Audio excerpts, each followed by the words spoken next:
My wife kept pressuring me for an open relationship. Turns out she was already cheating, so I opened up with divorce instead. I've been married to Dee for 5 years, and we are both in our mid-30s. Last year, Dee told me she thinks she's into women too, and would like to explore having a relationship with one. I asked if she wanted to explore it as a casual fling or a real relationship, to which she replied, an actual relationship. She felt she had so much love to share, but my concern was whether she had enough time to share it. I said I wasn't on board, and I thought the subject was closed. About 4 months ago, Dee brought it up again, and said she would be happy with just a friends with benefits arrangement, not an actual relationship. I was still hesitant, but it was a constant topic that kept coming up. I relented under the condition that we do our research beforehand. This included reading books, listening to podcasts, and seeing a couples counselor before opening up.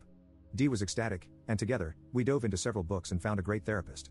One of the topics our therapist brought up was why we were opening up and if there was someone either of us had in mind. Dee admitted that she had someone she had been talking to who had encouraged her to open our relationship. This was a shock to hear for the first time, and our therapist said this was troublesome. After that first session, I confronted Dee and asked if she had done more than talk to this friend, and she swore that was all they had done. I asked to see her phone, and she unlocked it and handed it to me. She had been talking with Kim for about a year, but there wasn't anything incriminating, and no apparent gap in the messages, just a two-way crush between them. There was a message from Kim right before Dee started really pressing me to open the relationship, where Kim told Dee to initiate bedroom intimacy with me more often to soften me up. Something I did find concerning was that there were 3 dating apps with Dee's profile already on her phone. This caused a brief argument, and it ended with Dee agreeing to delete the apps until after we were actually open. 3 months passed, and we were getting closer to opening up, with Dee acting like it was Christmas time. In our last counseling session, we went over our agreements and boundaries, and we delved into our messy list, people who we wouldn't sleep with for the sake of our relationship, aka co-workers, relatives, close friends, exes, and I wanted to add Kim to the list. Dee blew up, especially when our therapist said it was a reasonable request. Dee wouldn't speak to me on the way home, but when we got there, she let me have it. I even showed her in 2 of the books we had read where it said that opening up for a specific person was a bad idea. I basically said it was a line in the sand for me, and I would be just as happy remaining monogamous. She got mad, slept in the spare bedroom, and hardly talked to me for 2 days. Finally, she gave in and agreed to Kim being on the messy list, and we were officially open. A couple of days later, Dee told me she had a date, and it seemed a bit quick to me. While she was in the shower, I decided to check her phone, but the unlock code had changed. That's 2 red flags. Later that day, she got on her phone, and I saw the unlock code. That night, I looked at her phone. The dating apps were still gone, but there were messages between her and Kim trash-talking me and planning their date. There were also references to having bedroom intimacy again. I emailed screenshots to my phone. So, I felt like a chump, and the 2 of them played me like a fiddle. I stewed on it all night and part of the next day, then I called a lawyer and had him start drawing up divorce papers. The lawyer was a peach. Not only did he put a rush on it, but they served Dee at our house just 2 hours before her date with Kim. Attached to the divorce papers was a printout of the last texts I read. She found me sitting on the patio. She was crying, but I didn't know if they were fake tears or not. When she asked, I lied and said I knew about it all along. I said it just means we won't be married anymore, and you can have the freedom to sleep with whoever you want, whenever you want. Just think of us as friends with benefits. I got up to go have dinner with some friends and told her she needed to hurry and fix her face if she was going to be at Kim's house on time. She got home earlier than I thought she would and wanted to talk, but I went to bed and said we could talk tomorrow. Her eyes were all red, and her makeup was all smeared. I still felt gutted, but I wasn't going to let her see that. Update 1. The next morning started off on a negative note. I asked her if Kim was worth throwing the last 5 years of our marriage into the gutter. Then I started reading some of the texts where Kim and she were planning to open our marriage and have bedroom intimacy again, and some of the disparaging remarks about me between them. So when I found all this out, I started planning a divorce since she lied and then broke our agreements, especially about the messy list, which I considered cheating. Dee said she was still very much in love with me and didn't want a divorce.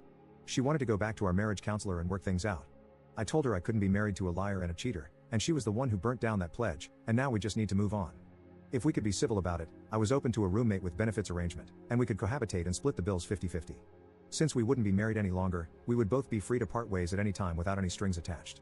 She is determined to win my trust back and show me how much she still loves me. Hopefully, our therapist can help us form a new set of rules as roommates, and we will see where things go from here. Mini update. I hear what all the comments are saying, but at this point, I can't legally just kick her out. However, I have got our finances separated, all the credit cards cancelled, and half of the money has been moved to a separate account. I told Dee she could stay on my insurance until the first of the year.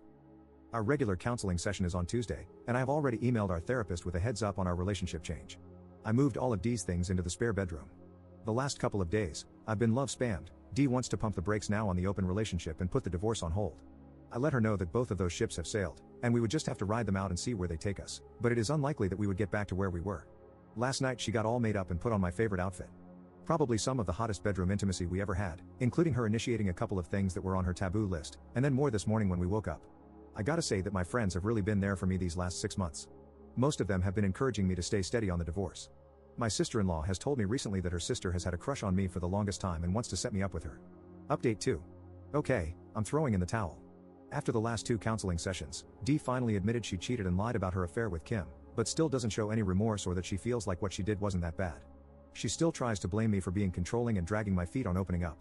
In our last session, I gave her an ultimatum with 3 choices. We go back to monogamy, no contact with Kim, no divorce. We go poly, no contact with Kim, proceed with divorce, and cohabitate. We split, she can keep Kim, separation, and divorce. Dee thinks we can work out option 2 and still keep Kim, but once again, I told her I felt like Kim instigated all this, and her presence was a deal breaker for me. I'm still being love spammed at home and pressured to give in to her desired outcome. I have been quietly looking at condos near downtown with the thought of moving out and letting her have the house for the next 6 months until the lease is up. I told her I wasn't going to Thanksgiving at her family's this Friday and was going to my parents' Thursday without her. I said, tell them whatever you want, but I was telling my family the truth, which upset her. Her sister did text me about if anything was wrong, and I told her Dee had an affair with another woman, and we were getting a divorce. My hope is to be out before Christmas.